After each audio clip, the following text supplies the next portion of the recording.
मैं धन्यवाद करता हूं परमेश्वर का इस सुंदर समय का जो परमेश्वर ने मुझे दिया है।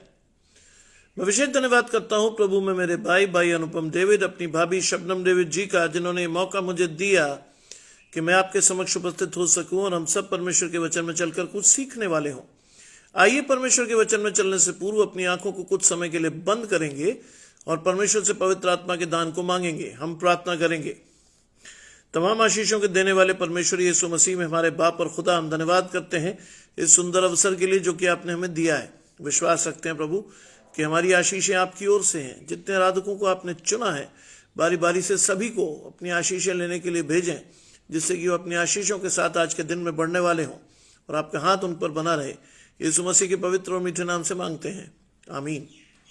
आइए पढ़ने के लिए मेरे साथ निकाल लें अय्यूब की पुस्तक, उसका 14वां अध्याय, उसके पहले 12 पद, जहां लिखा है, मनुष्य जो स्त्री से उत्पन्न होता है वह थोड़े दिन का और दुख में भरा होता है। वे फूल के समान खिलता है, फिर तोड़ा जाता है और छाया की रीति पर ढल जाता और कहीं ठहरता नहीं। क्या तू ऐसे पर दृष्टि लगाता है? क्या तू मुझे अपने साथ कचहरी में घसीटता है?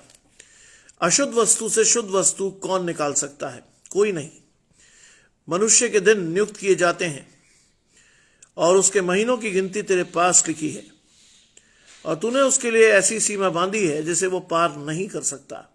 इस कारण उससे अपना मुंह फेर ले कि वो आराम करे, और जब तक कि मजदूर के समान अपना दिन पूरा न कर ले। वृक्ष के लिए तो आशा रहती है, चाहे वो काट भी डाला जाए तो भी वो फिर पनपेगा और उससे नरम नरम डालियां ही निकलेगी। और चाहे उसकी जड़ भूमि में पुरानी भी हो जाए और उसका ठूंठ मिट्टी में सूख भी जाए, तो भी वर्षा की गंध पाकर वो फिर पनपेगा और पौधों के समान उसकी शाखाएं फूटेंगी। परंतु मनुष्य मर जाता है और पड़ा रहता है और उसका प्राण छूट जाता है, तब वो कहाँ रहा?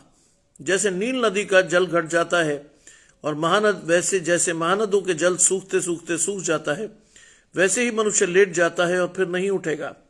तब तक आकाश बना रहेगा, वे न जागेगा और न उसकी नींद टूटेगी। शिलोमीत जी जुड़ती हैं, गुड्डी जी मेरे साथ जुड़ती हैं, माया जी मेरे साथ जुड़ रही हैं। आप सभी घराने समेत आशीष पाएं।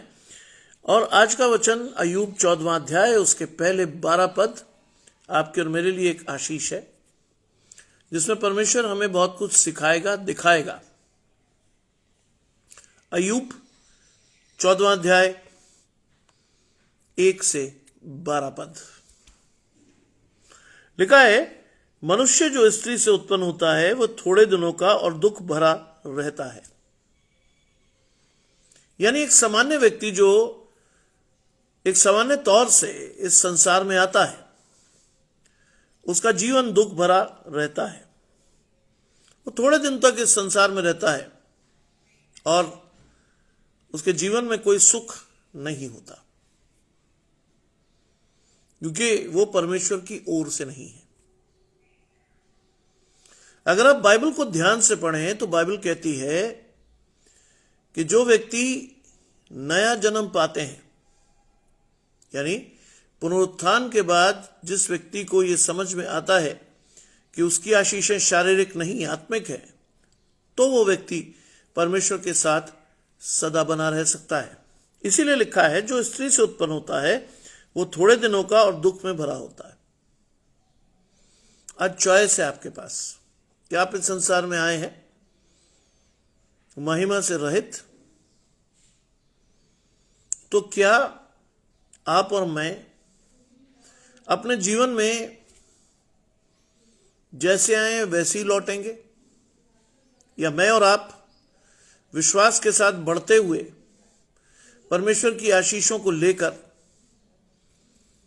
पुनरुत्थान की आशीष के द्वारा अपनी शारीरिक आशीषों को आत्मिक आशीषों में बदलते हुए नए जन्म का अनुभव पाकर अनंत आशा के साथ बढ़ेंगे। आज का पहला ये वचन आपको और मुझे आशीष देता है चुनाव की। एक साधारण व्यक्ति की तरह जिएंगे या परमेश्वर के साथ बढ़ेंगे। अरुण भाई जुड़ते हैं, आशीष परमेश्वर की आपके और आपके घराने की। अय्यूब 14वां अध्याय, उसके पहले 12 पद है आज की मेरी और आपकी आशीष। हम सभी अपनी मांओं से पैदा हुए, हम सभी इस संसार में जानते हैं कि हम थोड़े ही दिनों रहेंगे और हमारा जीवन अगर परमेश्वर की ओर से नहीं है तो हम दुख के साथ जीवन को काटेंगे। सबोपदेशक पढ़िए, इस सबोपदेशक में लिखा है, तुम दिन भर परिश्रम करते और दुख भरी रोटी खाते हो। Identify your self, either you are with God और you are with a common blessing. आप परमेश्वर के साथ हो या एक सामान्य आशीष के साथ संसार में पैदा हुए, बढ़े और एक समय बाद चले गए। यीशु मसीह एक सामान्य जीवन को जिया, लेकिन असाधारण क्षमता के साथ उसने परमेश्वर की आत्मा को अपने जीवन में लिया, क्रूस पर चढ़ा, उस शर्म के निशान को एक बड़ी आशीष के रूप में लोगों को दिया। आज क्रूस भी विद्यमान है। यीशु मसीह इतने वर्षों गुजर जाने के बाद भी बाइबल में सारी चीजें आज मैं और आप जान सकते हैं। और सबसे बड़ी चीज क्या है? सबसे बड़ी चीज यह है कि मैं और आप भी परमेश्वर की अनंत आशीष को अपने जीवन में ले सकते हैं। That is the best part.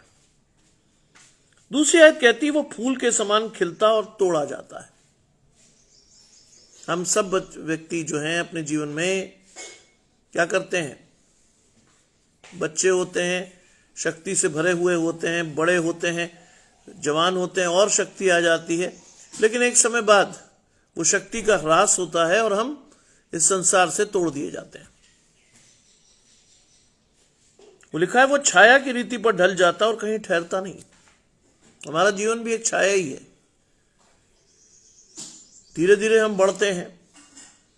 एक स्टेज के बाद हमारी क्षमता और शक्ति पीक पर होती है और उसके बाद हम घटना शुरू होते हैं और छाया के समान ढल जाते हैं, कहीं नहीं ठहर पाते।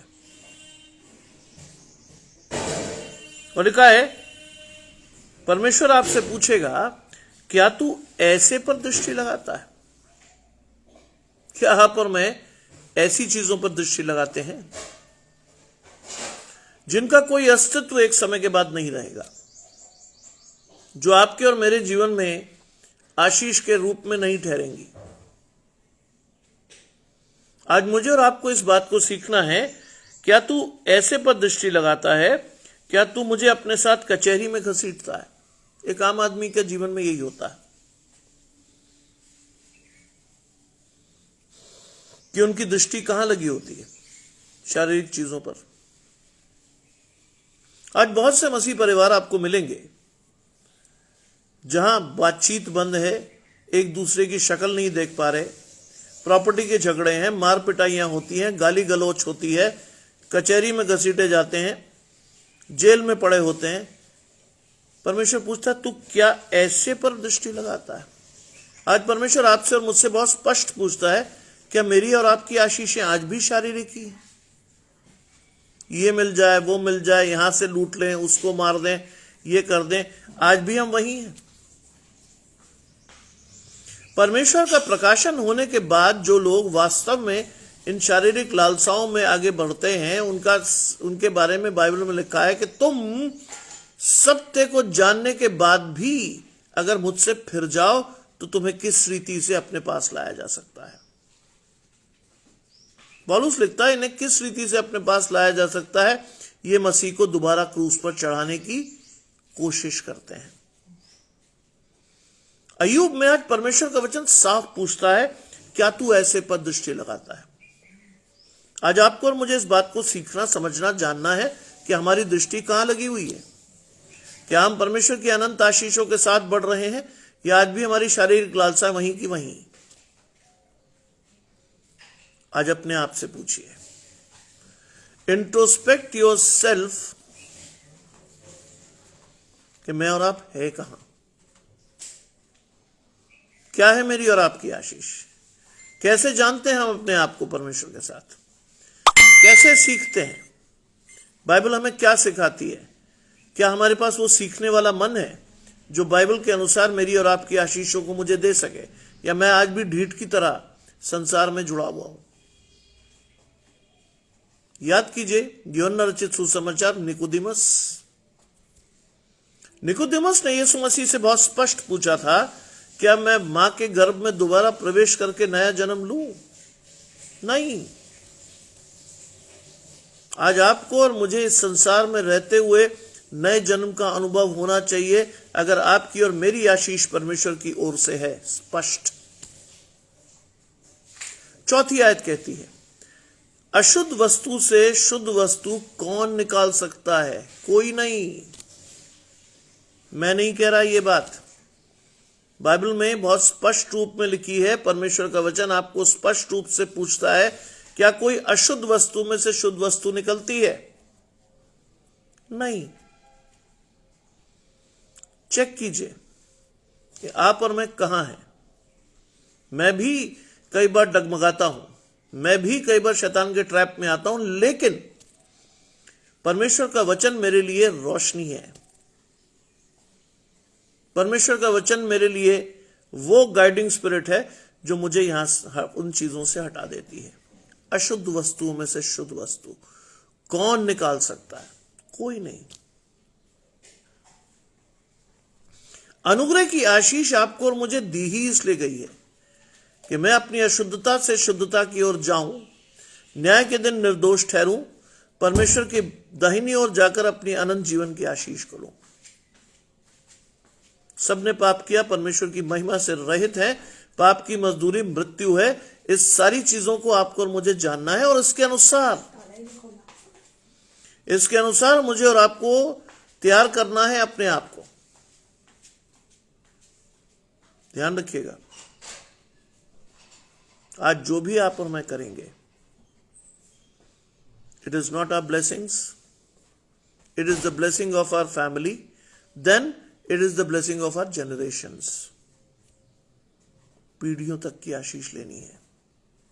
इट इज नॉट दैट कि साहब मैं और बाद में मेरा परिवार, नहीं, इट इज फॉर जनरेशंस। आज अपने आप को अगर हम अशुद्ध मानते हैं तो परमेश्वर के पास जाकर शुद्ध होइए। शुद्ध होने का तरीका आपको पता है, परमेश्वर के लहू से आप और मैं धोए जाएंगे, परमेश्वर के लहू के साथ। एक एक दाग, एक एक धब्बा मेरे और आपके जीवन से जाएगा, विश्वास के साथ। और लिखा है, मनुष्य के दिन नियुक्त किए जाते हैं और उसके महीनों की गिनती तेरे पास लिखी है। यस, मनुष्यों के दिन नियुक्त किए गए हैं। जब आप और मैं जीवन में आगे बढ़े थे, पैदा हुए थे, तब से परमेश्वर को पता है कि किस दिन मैं और आप इस संसार को छोड़ेंगे, नो मैटर व्हाट। लिखा है, मनुष्य के दिन नियुक्त किए गए हैं और उसके महीनों की गिनती तेरे पास लिखी, यानी परमेश्वर को मालूम है which way we have to go, कब मैं और आप इस संसार में आएंगे और कब जाएंगे। गॉड नोज इट ऑल, परमेश्वर को पता है। एक यही चीज है जो परमेश्वर ने, बलविंदर भाई मेरे साथ जुड़ते हैं, आशीष परमेश्वर की आपके और आपके घराने को। आज मैं और आप इस बात को नहीं जानते कि मैं और आप इस दुनिया में कब रहेंगे, कहां रहेंगे, क्या रहेंगे, कैसे रहेंगे, लेकिन परमेश्वर जानता है। God knows it all. परमेश्वर को मालूम है मैं कब और कहां इस जीवन में रहूंगा और कैसे रहूंगा। और लिखा है, उसकी महीनों की गिनती तेरे पास है और तूने उसके लिए एक ऐसी सीमा बांधी है जिसे वो पार नहीं कर सकता। परमेश्वर ने आपके और मेरे लिए वो सीमा बांध दी है जिसे मैं और आप पार नहीं कर सकते। मेरे फादर की किडनी फेल हुई और मैं उन्हें हॉस्पिटल ले गया, डायलिसिस हुआ, तो जब पता चला हॉस्पिटल वालों को कि अमुक व्यक्ति डीआईजी रहा है, तो वो घबरा गए। एंड जो उनका चीफ डॉक्टर था, ही केम टू मी, कहता सर ऐसा कीजिए, अपने फादर को किसी हायर सेंटर में ले जाइए। मैंने कहा साहब यहाँ कोई दिक्कत आपको? कि नहीं साहब दिक्कत तो नहीं है। मैंने फिर देखिए सर, आपके पिता एक अधिकारी रहे हैं और ऐसे समय में अगर कुछ भी हुआ हमसे तो ऑब्वियस सी बात है, क्योंकि पुलिस अधिकारी रहे हैं तो आपकी एक शिकायत पे बहुत कुछ हो सकता है। इसलिए अपने पिता को ले जाइए। मैंने उनसे तब भी एक बात कही, मैंने कहा देखिए, आप कितने ही बड़े डॉक्टर हो, आप कितने ही बड़े सर्जन हो, आप कितने बड़े नेफ्रोलॉजिस्ट हो, आप किसी मनुष्य की सांस को नहीं दे सकते। वो लिख कर आइए। एक एक सांस परमेश्वर के पास गिनती से है, वो लिख कर आइए। वो लिख कर आई है और लिखा है उसके महीनों की गिनती तेरे पास लिखी है। मैंने कहा आप अपना काम कीजिए, ईश्वर अपना काम करेगा, मैं अपना काम कर रहा हूं।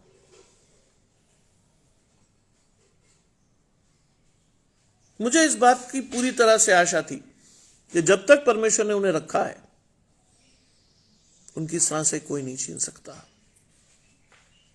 कोई नहीं, क्योंकि बाइबल में लिखा है। और उसके बाद डॉक्टर्स ने मुझसे कभी सवाल नहीं किया। लगभग 2.25 साल उनका ट्रीटमेंट वहां चला। पहले हफ्ते में 2 बार डायलिसिस, उसके बाद हर दूसरे दिन डायलिसिस, सब कुछ देखा मैंने। लेकिन मुझे एक बात का पता था कि उनके महीनों की गिनती परमेश्वर के पास लिखी है। और लिखा है, और तूने उसके लिए ऐसी सीमा बांधी है जिसे वो पार नहीं कर सकता। हम और आप कितने प्रभावशाली हों, कितने बड़े पद पर हों, कितनी बड़े ओहदे पर हों, कितने पैसे हमारे पास हों, लेकिन मैं और आप उस सीमा को पार नहीं कर सकते। नो मैटर व्हाट, मैं और आप उस सीमा को पार नहीं कर सकते, क्योंकि वो परमेश्वर की ओर से नियुक्त की हुई सीमा है।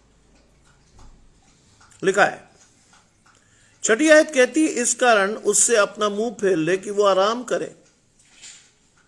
इस कारण उससे अपना मुंह फेर ले कि वो आराम करे। कौन?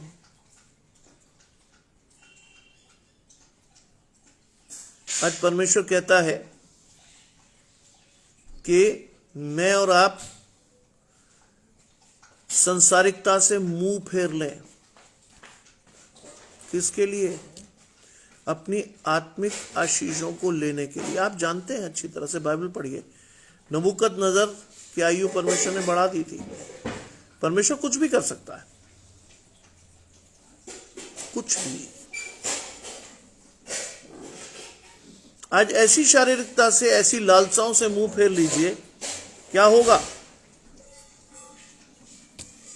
आराम करेंगे। वो लोग जो आपके दुश्मन होंगे वो भी आराम करेंगे। वो कहेंगे अरे यार ये तो नहीं हमारे साथ। लेकिन हमारी दिक्कत क्या है? हम शैतान की गोद में चले जाते हैं। रोज हमारे घर में झगड़े होते हैं, रोज मार पिटाइयां होती हैं, रोज मुकदमे लिखे जाते हैं, रोज सिर फूटते हैं। क्यों? एक छोटे से जमीन के टुकड़े के लिए, क्योंकि हमारी लालसा वहीं जुड़ी है। हम बड़ी आत्मिक आशीषों को देखते ही नहीं। हमें बाइबल में यह लिखा हुआ नहीं मिला कि पहले मेरे राज्य की खोज करो तो ये वस्तुएं तुम्हें दे दी जाएंगी। मैं आपको एक आशीष देता हूं। मेरे दादा UCNI में पास्टर थे। उन्होंने जमकर ग्रामीण सेवा की, और मैं इस बात से आज भी बहुत खुश होता हूं कि मेरे दादा की मिनिस्ट्री केवल संडे वाली मिनिस्ट्री नहीं थी। सातों दिन साइकिल पर बैठकर गांव जाकर, पंजाब में उन्होंने ये किया, लोगों को परमेश्वर का वचन सुनाते, उनके घर में बैठकर गीत गाते, परमेश्वर की बड़ाई करते, और परमेश्वर की आशीष के साथ रोज शाम को एक लंबा सफर करके लौटते। अक्सर उनकी साइकिल की टोकरी में कभी रखे होते थे 4-6 अंडे, कभी ताजी सब्जियां, कभी आधा बोरा गेहूं। जानते हैं क्या चीज थी? ये था दान जो गांव के लोग उन्हें देते थे। आज अगर आप मुझे सुन पा रहे हैं तो it is not my blessings. मैं इस बारे में बहुत आश्वस्त हूं कि ये मेरी आशीष नहीं है, ये मेरे जनरेशंस की आशीष है, ये मेरी आशीष नहीं है। मेरे दादा शाम को बैठकर उन सारी चीजों का हिसाब लिखवाते, हिसाब ये कितने का होगा, और जब वो तनख्वाह लेने जाते तो उतने पैसे वो कटा कराते कि ये लोगों का दान था साहब, इसे मैंने इस्तेमाल कर लिया अपने परिवार के लिए, लेकिन ये दान था, इसको आप रख लीजिए। उस समय जो डीएस या बड़े अधिकारी होते थे वो कहते थे, अरे डैनियल साहब कौन देख रहा है, इतना छोटा सा तो आपका की तनख्वाह है, उसमें से भी आप कटाते हो। मैं इसलिए कह रहा हूं ये मेरी आशीष नहीं है, it is the blessing of my generations. उन्होंने हमें सिखाया कि जो थोड़े में विश्वास योग्य रहा वो बहुत का मालिक बनेगा, जो थोड़े में विश्वास योग्य रहा। जिंदगी भर उसके पास एक 50 गज का प्लॉट भी नहीं आया, जिंदगी भर नहीं आया। उसके साथ के लोग अमेरिका, इंग्लैंड, पता नहीं कहां कहां पहुंच गए, लेकिन वो हिंदुस्तान में बना रहा। क्यों? जानते हैं क्यों? क्योंकि उसका एक ही दर्शन था, पके हुए खेत तो बहुत है, मजदूर थोड़े हैं। हिंदुस्तान में सेवा करना इंपॉर्टेंट है। और लिखा है कि वो आराम करे जब तक वो मजदूर के समान अपना दिन पूरा ना कर ले। आज मेरे दादा की यह आशीष है कि वो मजदूर के समान अपना दिन पूरा ना कर ले। प्रतिदिन परमेश्वर का वचन उन्हें सुनाना था, प्रतिदिन। जीवन में कोई दिन ऐसा नहीं गुजरा जब वो परमेश्वर की सेवा के लिए गए ना हो, एक्सेप्ट बीमार होने के समय। लगातार उन्होंने वर्षों सेवा की एक साइकिल से। जानते हो उस साइकिल की आशीष? अगर हम शारीरिक आशीषों की बात करें, मेरे परिवार के आधे जन मौजूद हैं यूएसए और यूके में, मेरा आधा परिवार हिंदुस्तान में है। If we collectively collect the vehicles of our family, करीबन वो 28-30 बैठेंगी कारें कलेक्टिवली। तू थोड़े में विश्वास योग्य रहा, मैं तुझे बहुत का मालिक बनाऊंगा। यह आशीष है हमारी घराने की, यह आशीष है हमारे घराने की। लिखा है, वृक्ष के लिए तो आशा रहती है, चाहे वो काट डाला भी जाए तो भी वो फिर पनपेगा। यह है आशीष। जब परमेश्वर आपके जीवन में रहता है तो आप जीवंत रहते हैं। कितनी विपत्तियां आप पर पड़े, कितनी परेशानियां आपके जीवन में हो, शैतान कितनी तरह से आपको नष्ट कर दे, लेकिन बाइबल क्या कहती है? नीचे आ गया वो। बाइबल कहती है कि चाहे वो काट भी डाला जाए, शैतान चाहे आपको काट भी दे, क्या होगा? तो अभी वो फिर पनपेगा। परमेश्वर उसे मरने नहीं देगा, तो अभी वो फिर पनपेगा। क्योंकि परमेश्वर की आत्मा, परमेश्वर का जीवन, परमेश्वर की आशीष रहती है, तो भी वो फिर पनपेगा। और उससे नरम नरम डालियां ही निकलेंगी, कठोर चीज नहीं आएगी। नरम डालियां परमेश्वर की आशीष है।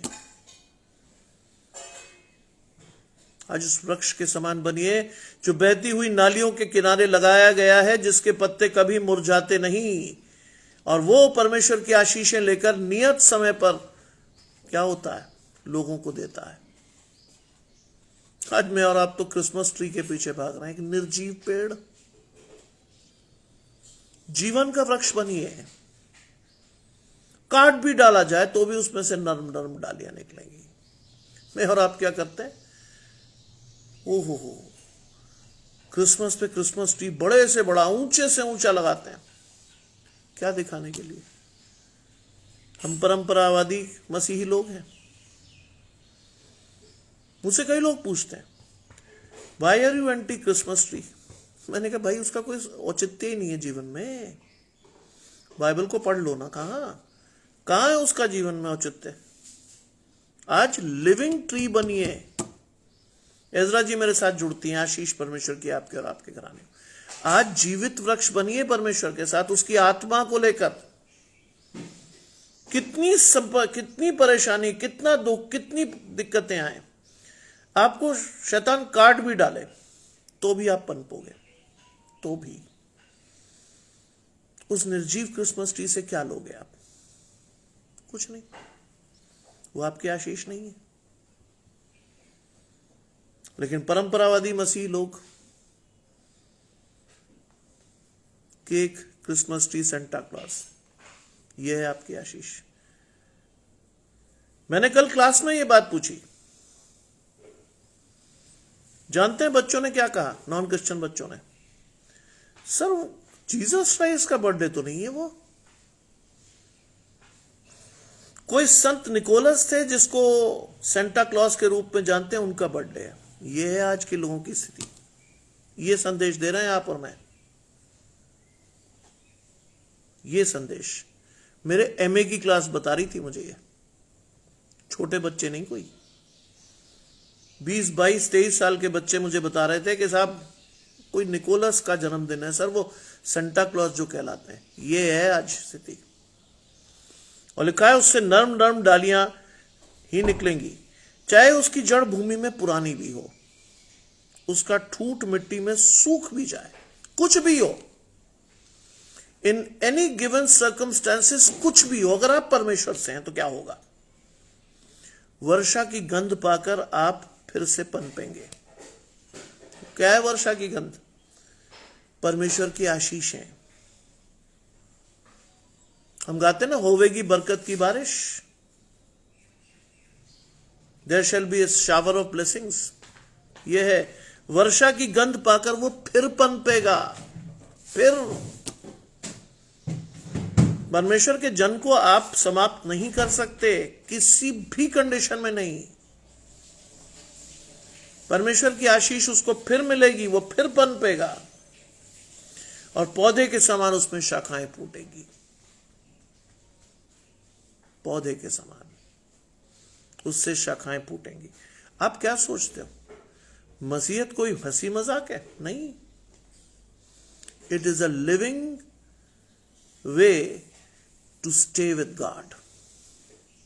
ये वो जीवंत तरीका है कि जो आपको परमेश्वर के साथ जोड़कर खड़ा करता है परमेश्वर के साथ।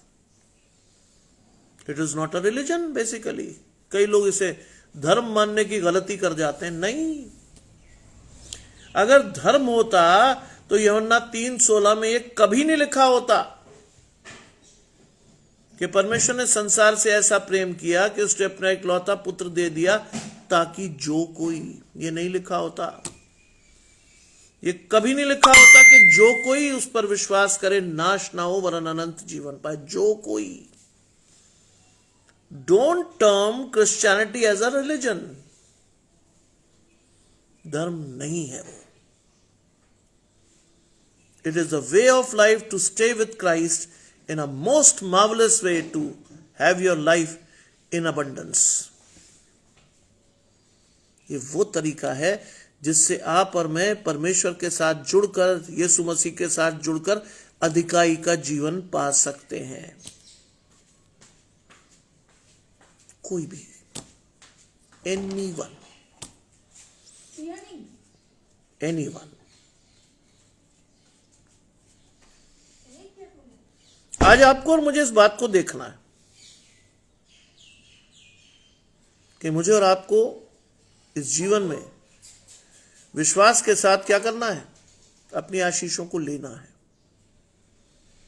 आज मुझे और आपको भी नो मैटर व्हाट परमेश्वर की आशीषों के साथ बढ़ना है।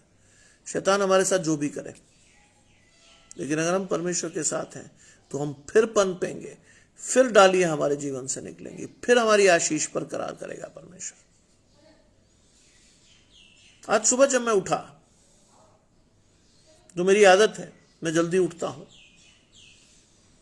आई ऑलवेज सी कि मैं दोपहर के लिए कॉलेज जाने से पहले क्या बना के जाऊं, क्योंकि ये बात मैंने अपने पिताजी से सीखी कि आपको और मुझे अगर विवाह के उपरांत पत्नी मिली तो वो आपकी सर्वेंट नहीं है। माय फादर यूज्ड टू से, आपकी पत्नी आपकी अर्धांगिनी है, नौकर नहीं। और अगर आप चाहते हो परिवार बहुत अच्छी तरह चले, परिवार की आशीष बढ़े, दोनों में से कोई ना पी रहा। जो झगड़े लड़ाई आपके बीच हो सकते हैं, उम्मीद के साथ वो ना हो, तो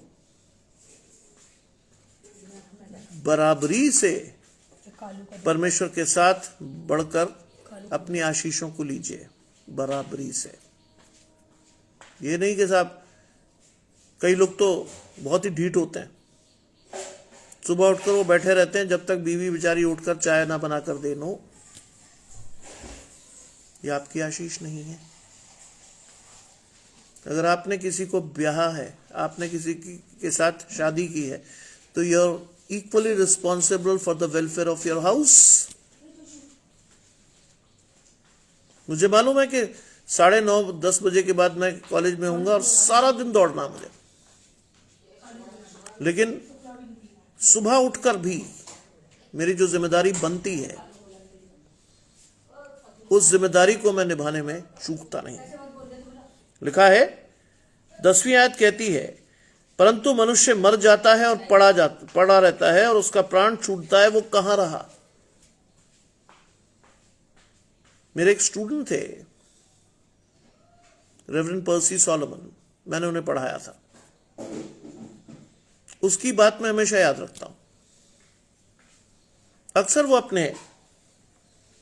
अक्सर वो अपने प्रचार में इस बात को बहुत स्पष्टता से कहता था, अनुग्रह की आशीष तभी तक है जब तक आप इस पृथ्वी पर जीवित हो। मरने के बाद कोई प्रयत्न आपके और मेरे जीवन में काम नहीं आएगा। बहुत स्पष्ट कहता था, आज 6 फुट जमीन के ऊपर, कल 6 फुट जमीन के नीचे। यह है मनुष्य का जीवन। आज 6 फुट ऊपर, कल 6 फुट नीचे। सोचिए, यहां पर मैं भी एक दिन इसी स्थिति पे आएंगे, लेकिन इस जीवन में जो परमेश्वर की ओर से मिला है, मैं और आप कर क्या रहे हैं? क्या है मेरी और आपकी आशीष? क्या इस जीवन की सार्थकता है मेरी और आपके लिए? क्या हम उस महिमा को जिसको हमने जीवन में खो दिया था, प्राप्त करने की कोशिश करते हैं? क्या मैं और आप परमेश्वर के वचन को पढ़ते हैं? क्या मैं और आप परमेश्वर के वचन से आशीषें ले सकते हैं? क्या मुझे और आपको परमेश्वर का दर्शन स्पष्ट है? क्या मैं और आप जानते हैं कि मुझे क्या करके परमेश्वर के पास पहुंचना है? क्या मेरा और आपका मार्ग सीधा है जो हमें परमेश्वर तक ले जाएगा? ये सारे सवाल हैं जिसका जवाब केवल आप ही दे सकते हैं और कोई नहीं। गजानंद भाई मेरे साथ जुड़े हुए हैं, आशीष परमेश्वर की आपके और आपके घराने को। ये सारे सवाल हैं जिसका जवाब एक व्यक्ति को ही देना, कोई आपके लिए कोई जवाब नहीं देगा। God wanted to have your answers. परमेश्वर चाहता कि आपके प्रत्युत्तर को सुने। क्या है आपका दर्शन? कैसे देखते हो आप परमेश्वर को अपने जीवन में? How do you see God in your life? और लिखा है, परंतु मनुष्य मर जाता है और पड़ा रहता है, उसका प्राण छूट जाता है, तो वो कहां रहा? ये एक आम व्यक्ति का जीवन है, कहां रहा वो? लेकिन नॉर्मल व्यक्ति के साथ अगर आप आशीषित हैं परमेश्वर के साथ, तो आप रहेंगे कहां? परमेश्वर के साथ। आप कभी भी किसी क्रिश्चियन बरियल को देखें, तो वहां एक शब्द इस्तेमाल होता है, हम इसको मिट्टी में बोते हैं। क्यों लिखा जाता है, क्यों बोला जाता है? क्योंकि पुनरुत्थान के दिन परमेश्वर उसे वहीं से जलाएगा। आज हम बो रहे हैं, कल आशीष की कटनी काटेंगे। यह है एक विश्वासी का जीवन। आज देखिए कि आप और मैं कौन से रास्ते पर हैं। पहली इस आशीष पर कि मर गए, कहां रहे, या उस आशीष पर कि हम बोए गए और आनंद की कटनी काटते हुए अनंत जीवन की आशीष को पाएंगे। Choice is yours. पूरी चॉइस है आपकी, जो आपको परमेश्वर के साथ बढ़ाएगी। लिखा है, जैसे नील नदी का जल घट जाता है और जैसे महानद का जल सूखते सूखते सूख जाता है, वैसे ही मनुष्य का जीवन भी है। धीरे धीरे हम बढ़ते हैं, जवान होते हैं, लेकिन एक समय आता है कि धीरे धीरे हम बुजुर्ग होने लगते हैं। हमारे जीवन के जल को सूखते हुए हम देखते हैं और एक दिन मृत्यु को प्राप्त कर जाते हैं। लेकिन जीवन की सार्थकता परमेश्वर के साथ चलने में है। जीवन की आशीष अपने आप को परमेश्वर के साथ देखने में है। जीवन की आशीष वचन को पढ़कर अपनी आशीषों को लेने में है। जीवन की आशीष परमेश्वर को समय देने में है। अगर आप ये कर रहे हो तो आप परमेश्वर के साथ अपने आप को देख पाओगे, और अगर नहीं तो करना शुरू कर दीजिए। If not, do it now. करिए, परमेश्वर को समय दीजिए, परमेश्वर भी आपको समय देगा। परमेश्वर की आशीषें मांगिए, परमेश्वर आपको आशीषें देगा। विश्वास से बढ़िए, परमेश्वर आपको विश्वास से बढ़ाएगा। मांगिए आज परमेश्वर से। और लिखा है, अंतिम आयत कहती है, जैसे मनुष्य लेटता है और फिर नहीं उठता। जब आप और मैं खत्म हो जाते हैं तो हम फिर नहीं उठते, लेकिन कब उठते हैं? लिखिए, जब तक आकाश बना रहेगा तब तक वो न जागेगा और ना ही उसकी नींद टूटेगी। जब तक आकाश बना रहेगा तब तक वो ना जागेगा और ना ही उसकी नींद टूटेगी। क्यों? न्याय के दिन तक उसका कुछ नहीं होगा। वो जहां है वहीं रहेगा। जानते, न्याय के दिन में लिखा हुआ है, आकाश और पृथ्वी टल जाएंगे, रहट के पास घड़ा टूट जाएगा, सोने का तार दो टुकड़े हो जाएगा। ये लिखा हुआ है, पढ़िए तो इसको। सब चीजें चली जाएंगी जिस पर आप और मैं बड़ा भरोसा रखते हैं। आज अपना भरोसा परमेश्वर पर रखना सीखिए, विश्वास से। परमेश्वर की आशीष को अपने जीवन में लेना सीखिए, विश्वास से। परमेश्वर के वचन को पढ़ना सीखिए, विश्वास से, क्योंकि ये वचन सबके लिए है। It is not for a particular community, no.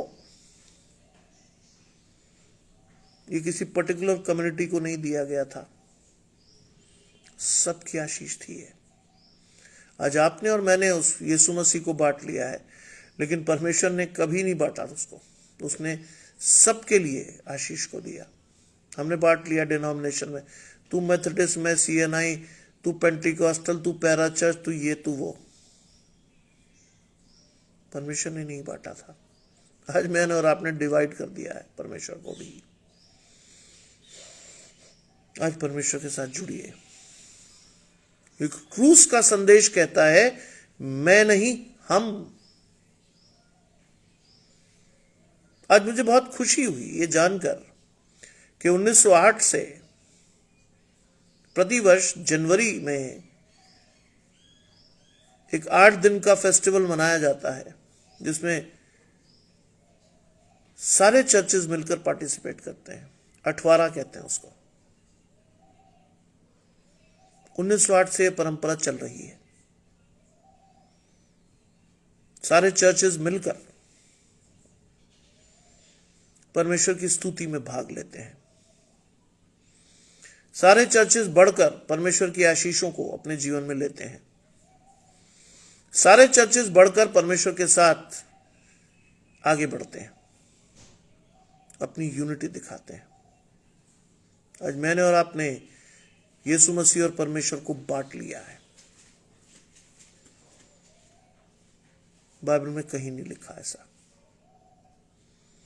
मैंने और आपने डिनोमिनेशन बना लिए जी, 8वें दिन समापन ही होता वो। मैंने और आपने बांट लिया है, परमेश्वर ने नहीं बांटा। मैं और आप बांट चुके, और कई जगह तो बहुत बुरी स्थिति है। रोमन कैथोलिक चर्चेस वाले आपको रिकॉग्नाइज नहीं करते, आप रोमन कैथोलिक चर्चेस को रिकॉग्नाइज नहीं करते, पेंटिकॉस्टल चर्चेस को तो आप मानते ही नहीं कि वो मसीह है। ऐसा नहीं था, हमने बना लिया है। आज मसीह में एक रहिए तो आपकी यूनिटी दुनिया को दिखेगी। मसीह में अगर कटे फटे अलग रहे, कोई भी मार डालेगा।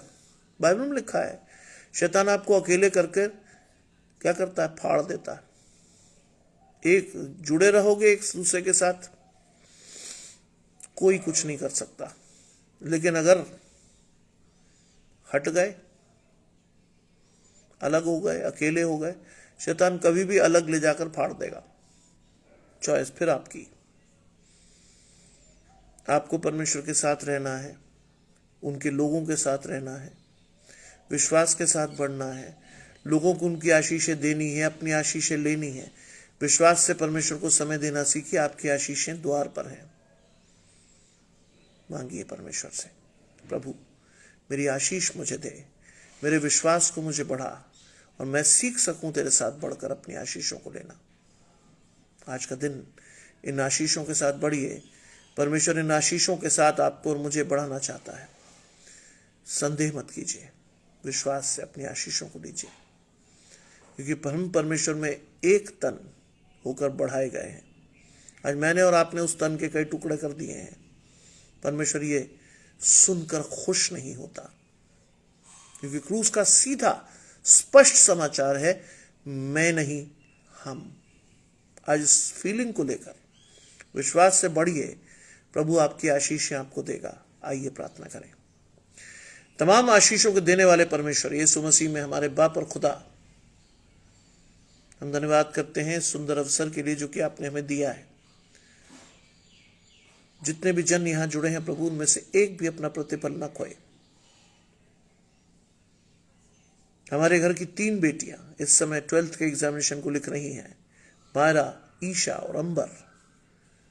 और हमारे वृहद परिवार में जो भी बच्चा एग्जामिनेशन दे रहा है, उन सभी को आशीषित करें। हर वो बच्चा जो उम्मीद से आपकी ओर देख रहा है प्रभु, उसकी आशीष उसे दें। मेरा छोटा बेटा जोशुआ आज एक वाइवा को देगा अपनी क्लास में। प्रभु उसे आशीषित करें कि वो आपकी ओर से जो याद किया है उसने, उसका सही और उचित इस्तेमाल करते हुए आप वो शब्द उसके मुंह में दें, जिससे कि वो अपनी वाइवा में सफल होकर आगे बढ़ सके। हर एक बच्चे को जो हमारे परिवार की आशीष है, प्रभु में बना रहे, आशीष पाता रहे, अपने दर्शन को स्पष्टता से देखता रहे। मेरे बड़े बेटे के लिए मैं प्रार्थना करता हूं प्रभु, आपने उसे अच्छी समझ, परमेश्वर का ज्ञान दिया है प्रभु, उस ज्ञान में उसे बढ़ाएं। न हो कि शैतान उसकी आशीष उससे छीन ले। प्रतिदिन आप उसको अपने साथ जोड़े रखें और आपके साथ जुड़कर चलता हुआ आपकी आशीषों को लेने वाला हो। सब कुछ मांग लेते हैं आपके प्रिय पुत्र यीशु मसीह के नाम से, सुने और ग्रहण करें, आमीन। प्रभु आप सभी को अधिकाई से आशीष दे, आप सभी विश्वास से आगे बढ़ें, और आप सभी विश्वास की इस आशीष के साथ परमेश्वर से आज के दिन में जुड़े रहें। प्रभु आप सभी को अधिकाई से आशीष दे, और आप सभी परमेश्वर के साथ अपने आप को जोड़ते हुए आगे बढ़ें। प्रभु आप सभी को संभाले, और आप सभी को जय मसीह।